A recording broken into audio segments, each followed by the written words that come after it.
एक बहन है, 3 भाई हैं। बाप का इंतकाल हो गया, 2 बड़े पढ़े लिखे काबिल, एक बेचारा गैर पढ़ा लिखा अनपढ़, जिसको जाहिल कह लीजिए आप। उसका काम तो रोजाना कारखाने में जाता बेचारा, खाना साथ में बांध के ले जाता, शाम को आता अपने बिस्तर पे सो जाता। 2 भाई बड़े काबिल पढ़े लिखे ऑफिस में काम करते। लोगों जरा गौर करो, अच्छी खासी जमीन भी है, घर भी अच्छा खासा कीमती है। भाइयों ने बंटवारा करना शुरू किया। जब बंटवारा करना शुरू किया, बहन की शादी हो गई अपनी ससुराल में, बंटवारा शुरू हो गया। वो गरीब भाई कि जिसे अहमियत नहीं दी जाती थी क्योंकि पढ़ा लिखा था नहीं, रोज मजदूरी करता था, उसे तो ना भाई अहमियत देते थे, सही बात थी, ना वो बहन अहमियत देती थी। समझ रहे भाई, आप तवज्जो कीजिएगा। इन लोगों ने खाना नहीं खाया, ये खाना खाएंगे तो मैं आपको सुना रहा हूं। आप थके तो नहीं है ना? थक गए हो तो खत्म कर दूं तकरीर, तो बोलो ना सुभान अल्लाह। वो भाई को तो कोई अहमियत ही नहीं देता क्योंकि वो गरीब था। गरीब की अहमियत मियाँ कम दी जाती है। अगर कोई पंचायत हो, जल्दी कर लो, देखो भाई बड़ा अच्छा प्रोग्राम आपका चल रहा है और आप इतना डिस्टर्ब करोगे तो मैं टाइम देख ही लूंगा। देखो 1 घंटा तकरीर हो चुकी, हाँ अब आप डिस्टर्ब करोगे तो टाइम देख लिया मैंने। 1 घंटा हो गई जितनी होती है तकरीर, और सुनोगे तो मैं सुना रहा हूँ। लेकिन यार ज़रा गौर तो करो, ईमान तो कभी कभी ऐसा होता है ना, ईमान कभी कभी ऐसा होता है कि बहुत काबिल के दिल में भी नहीं होता और कम पढ़े लिखे के दिल में भी अल्लाह का खौफ होता है भाइयों। हाँ, क्योंकि शैतान भी बहुत पढ़ा लिखा था। शैतान क्या था? बहुत पढ़ा लिखा था, निकल गया। हाँ, बस अल्लाह जिसे तौफीक दे, अल्लाह से डरा करो हर वक्त। या अल्लाह ईमान की दौलत ना छीनना हमसे, या अल्लाह अपना खौफ हमारे दिल से ना निकलने देना। लोगों ये दुआ किया करो, हाँ ये दुआ किया करो। बंटवारा होने लगा, दोनों भाइयों ने बैठ के बंटवारा कर लिया। एक भाई ने कहा उसे तीसरे को आने दो, बोले उसकी क्या जरूरत है, अपना ही कर लो, अपना जो दे देंगे। मगर बोले नहीं आने दो।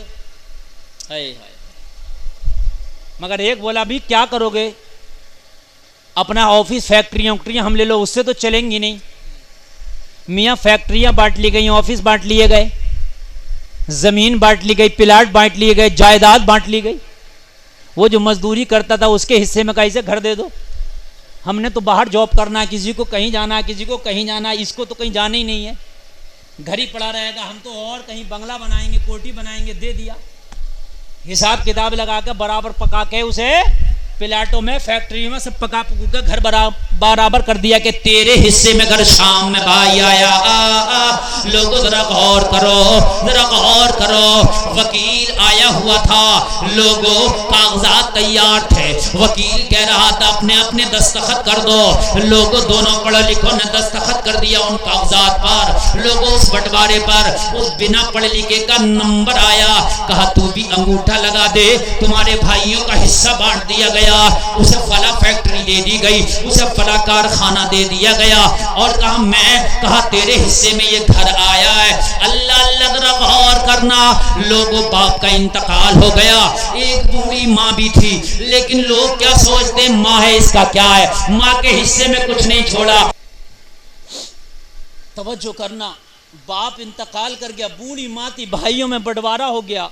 याद है ना, वो जो एक पढ़ा लिखा नहीं था उसको घर दे दिया, हिस्से में आ गया। शाम हुई, वकील बोला अंगूठा लगा रजामंदी का। बोला वकील साहब ये हिस्सा तो पूरा नहीं हुआ। कहा क्यों? कहा 3 हम भाई, चौथी मेरी बहन भी है, उसे भी तो बुला के लाओ। उस गरीब ने कहा उसे भी तो बुला के लाओ, हिस्सा उसका भी तो होगा। वो पढ़े लिखे बोले, वो काबिल बोले, ओ तू कैसी बात करता, आज तक किसी ने दिया है? कौन देगा, इतनी बड़ी जायदाद है, बहन की तो शादी कर दी। कहा शादी तो कर दी, उसके दिल से तो पूछ लो कि वो उस शादी के जहेज पे राजी है। अगर राजी है तो ठीक, और राजी नहीं है तो उस बहन का हिस्सा अदा किया जाएगा। जब तक बहन नहीं आ जाती, जब तक अंगूठा नहीं लगाऊंगा।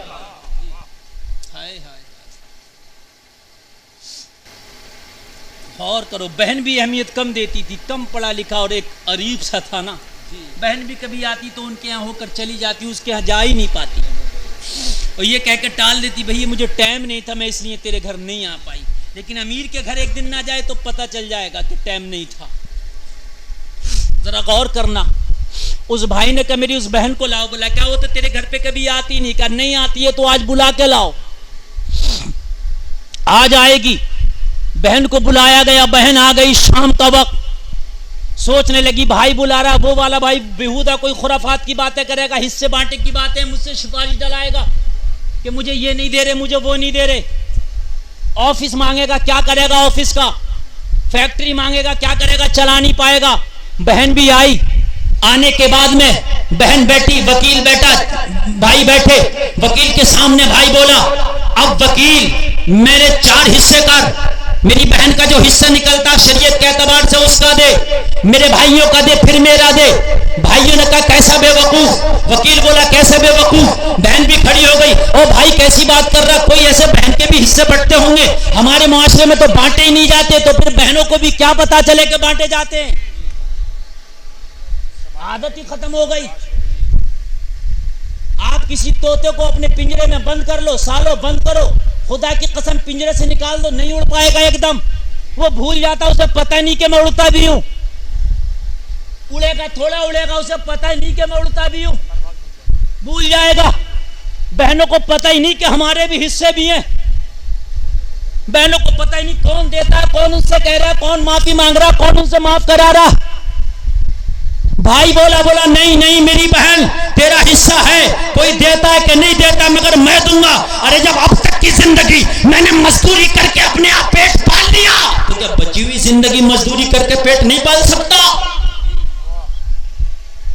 जब अब तक मजदूरी करके पेट पाल लिया तो अब नहीं पाल सकता? हाय, अब बहन खामोश है। अब बहन देख रही थी ये पढ़े लिखे तो हैं लेकिन मसीहा यही निकला। हाय हाय हाय, मसीहा यही निकला। भाई बोला वकील साहब अब सुनो, मैं भाइयों से भी झगड़ा नहीं करता। ना ना। कहा मां के हिस्से में क्या आया? कहा मां तो बूढ़ी है, वो क्या करेगी, वो जिसके साथ चाहेगी रह लेगी। कहा वकील साहब अब हिस्से मैं करता हूं, आप लिखते चले जाओ। बोले ये जाहिल करेगा हिस्से, तुझको तो आते नहीं हिसाब लगाना। कहा ऐसा लगाऊंगा जमाना देखेगा, अब मैं हिस्से करूंगा, आप लिखते चले जाओ। कहा तुझे कैलकुलेटर चलाना नहीं आता, तुझे हिसाब करना नहीं आता, तुझे पहाड़ा नहीं आता, तुझे गणित नहीं आता, तुझे इल्मे हिसाब नहीं आता, तू क्या करेगा? कहने लगा वकील तू भी सुन, भाई तू भी सुन, बहन तू भी सुन, अब मैं हिस्से करता जाऊंगा और तुम लिखते चले जाना। कहा जितनी फैक्ट्रियां हैं, जितने भी प्लाट हैं, जितनी भी जमीन है, सबको 2 हिस्सों में कर दो। सबको 2 हिस्सों में कर दिया गया। कहा किसका नाम लिखे? कहा इन पे दोनों भाइयों का नाम लिख दो। दोनों भाइयों के नाम सारे प्लाट कर दो, सारी फैक्ट्रियां कर दो, सारे कारखाने कर दो, सारी जमीन कर दो। कहा भाई खुश? वो तो खुश हो गए, वो तो चाहते ये थे। कहा हाँ हम खुश। फिर करे हाँ ये तो बहुत हिसाब जानता है। कहा ये जो घर है ये मेरी बहन के नाम लिख दो, घर मेरी बहन के नाम लिख दो। कहने लगा तू? कहा मेरे नाम में मेरी बूढ़ी मां लिख दो। कहने लगा ये भी तो किसी के हिस्से में आना, इसी को तो किसने लिया ही नहीं है। जब हिस्सा बांटा तो वकील तूने भी इसका कहीं खाना नहीं रखा। मैंने जब बड़े भाई से पूछा तो कहा जिसके साथ चाहेगी रह लेगी। जब मैंने मझले भाई से पूछा तो कहा जिसके साथ चाहेगी रह लेगी। वकील से पूछा, कहा जिसके साथ चाहेगी रह लेगी। तुम ना कर पाए इसका हिस्सा, मैं करूंगा इसका हिस्सा। घर बहन के नाम लिख दिया जाए, कारखाने भाइयों के नाम, बूढ़ी मां मुझ गरीब के नाम लिख दी जाए। तुझे तेरे कारखाने देंगे माल, मुझे मेरी माँ की दुआएं बरकतें दिया करेंगी। जब ये मुस्कुरा के मुझे बरकतें दिया करेगी, जब ये मुस्कुरा के मुझे बरकतें दिया करेगी, तो बस वही मेरा सबसे बड़ा इनाम होगा। हाय हाय हाय, वो गरीब अपनी बूढ़ी माँ को लेकर खुश हो गया। वो इतना खुश था जैसे इसे दुनिया की दौलत मिल गई हो। इतना खुश था, बूढ़ी की आंख में आंसू थे। बेटे तूने कुछ न लिया? कहा मां तू नहीं जानती मैं बड़ा चालाक हूं, सब कुछ तो मैंने ले लिया। इन्हें क्या दिया है मैंने सब कुछ ले लिया। माँ मैं बड़ा चालाक हूँ, माँ मैं बड़ा चालाक हूँ। बूढ़ी ने अपने बेटे को अपनी बाहों में लिया, पेशानी को चूमा और चूम के कहा, मौला मेरे बेटे को दुनिया में भी खुश रखना, मर जाए तो जन्नत दे देना।